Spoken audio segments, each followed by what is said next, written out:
So in today's video, I'm going to be previewing Bradford City versus Crewe Alexandra, and then in the second part of today's video, I'm going to be bringing you guys my Game Week 5 League 2 score predictions. If you do go on to enjoy, please make sure to drop a like on there for me. If you could try to 80 likes on today's video, that'd be massively appreciated. Subscribe if you're new as well. We're on the road to 8,000 subscribers, so please make sure you are subscribed if you haven't already with that post notification bell on. It's free to do so and it does massively help out. Get a comment as well down in the comment section down below. Let me know your score prediction for this match and what would your starting 11 be as well. I expect changes. I would say I expect at least 4 changes at the absolute minimum from last Saturday's absolute embarrassment against Derek Adams at Morecambe side. We need to come flying out of the traps, get a couple of early goals, because if we start getting frustrated or we have a slow, boring defensive start, then I really could see Valley Parade turning toxic, and it's just not what you want to see 5 league games into the season. So fingers crossed we can bounce back and pick up the 3 points. Make sure to drop a like on there for me. Subscribe if you are new as well. Apologies about the setup at this moment in time, and let's get into it. So my team, Bradford City, we currently sit 18th in the League 2 table. After 4 matches, we've got 1 win, 1 draw and 2 defeats. We've scored 3 goals and conceded 6, which leaves us on a -3 goal difference and 4 points.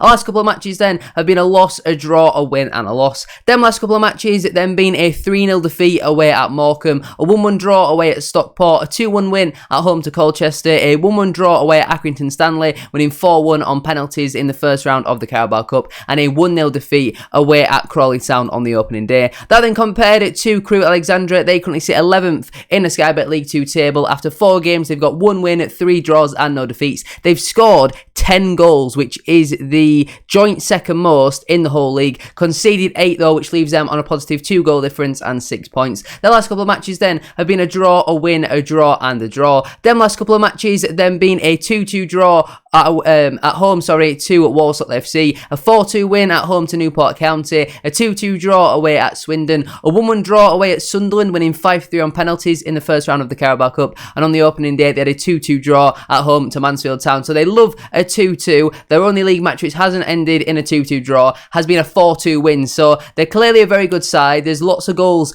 in their games and it is going to be a very tough one. Now we're going to get into my starting 11 though for this game. Now obviously we've been playing a 3 at the back system for the majority of the season so far. We did see a change though to a back 4 at half time against Morecambe, and I personally do believe that is the formation that we should be playing going forward. I've gone with a 4-3-3. You could easily change that into a 4-2-3 when I'm not quite sure at the time of recording which player is going to be available from injury, because we had a couple knocks with like Jamie Walker and Alex Gilliard. We didn't really get a time scale for them. I'm not too sure if Taylor is going to be back available for selection either, but I've gone with the same availability as the match against Morecambe last week. So in goal for me, I have gone with Harry Lewis. Now, his performances this season have been really, really poor. You know, he's been at fault for at least 1 goal we've conceded in every league game so far, which is not a great record to have after being incredible for us last season. This year, he started out very, very poorly, and I just hope he can get back to his form from last year. We don't have any other options, really, to go in goal. Colin Doyle's nearly 40. Heath Richardson has barely graduated through the academy yet, so I personally think we could do with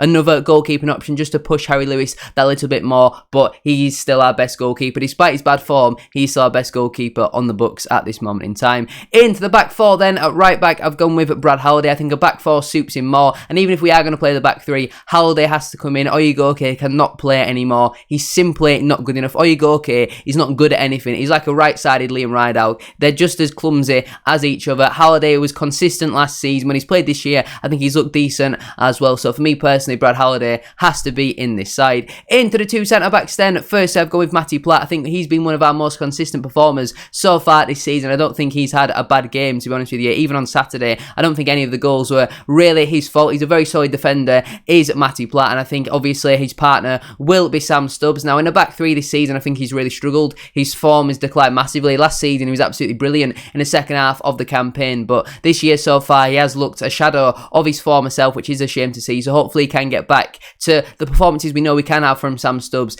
in that back 4, and I think that, you know, this team could work really well so far. And at left back, I've gone with Lewis Richards. I thought he impressed fairly well, to be fair, on his debut, and he obviously offers a lot more than Liam Rideout, certainly much better than him. You know, he's a bit more athletic, he can actually get some nice crosses into the box, and after that was only after half a day's training really with the football club. So I personally do believe he is our best option, and I'm really excited to see how he does get on going forward in that left back role. Into the midfield then, as that holding midfielder, I've gone with Kevin McDonald. The person who normally plays in there cannot be involved in the matchday squad at all, in my opinion. We'll get onto him later, but that second goal is unforgivable, absolutely unforgivable. And McDonald, when he's come on at times, has looked really good, to be honest with you. I thought he was good away at Stockport. I was impressed with what I saw from him, and I'd like to see him get his first start in a Bradford City shirt. Into the two more advanced central midfielders then. Firstly, I've gone with Alex Patterson. Not quite as influential against Morecambe as in his previous 3 games. Obviously, he scored 3 in 3. Failed to hit the back of the net though against Morecambe. And from what I've seen from Patterson, he obviously has to be starting. He's our best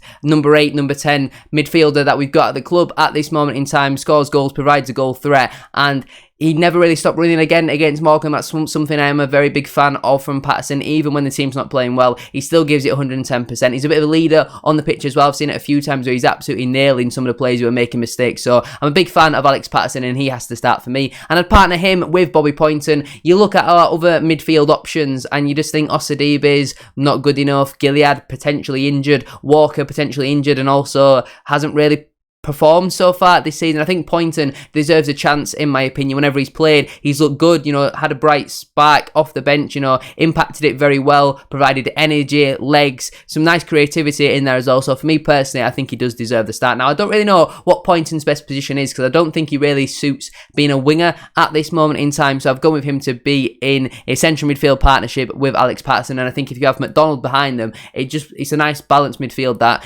in my opinion, because we've not really got the height, but McDonald is 6'4", so hopefully he does make that up in the height that Patterson and Poynton do lack. Into the front three then, on the right wing, I've gone with Clark Adore. I genuinely could not tell you one thing that he did against Morecambe. He had a good start to the season. Last couple of matches though, he's been very, very ineffective, so hopefully he can, you know, get on the ball a bit more, start creating more chances like what he was doing in the first couple of games of the season, because, you know, he looked really good in that game against Crawley and also against Colchester as well. So there's clearly a player in there for Clark Adore, and with how we've recruited so far, we've not really got any wingers on the books. So if we're going to go to a back four, you're probably going to play with wingers unless we go with a diamond, but I don't think we've got enough midfielders to play a diamond at the moment. So yeah, I've gone with Clark Adore on the right hand side. On the left hand side, I've gone with Tyler Smith. Like I say, no real winger options. Jake Young's obviously at Swindon, absolutely smashing it there. Chapman's not going to be back until October, and then where do you go from there? You're going to put Gilead on the wing potentially, so it has to be Smith for me. I thought he was quite poor against Morecambe, really wasteful in front of goal in my opinion, and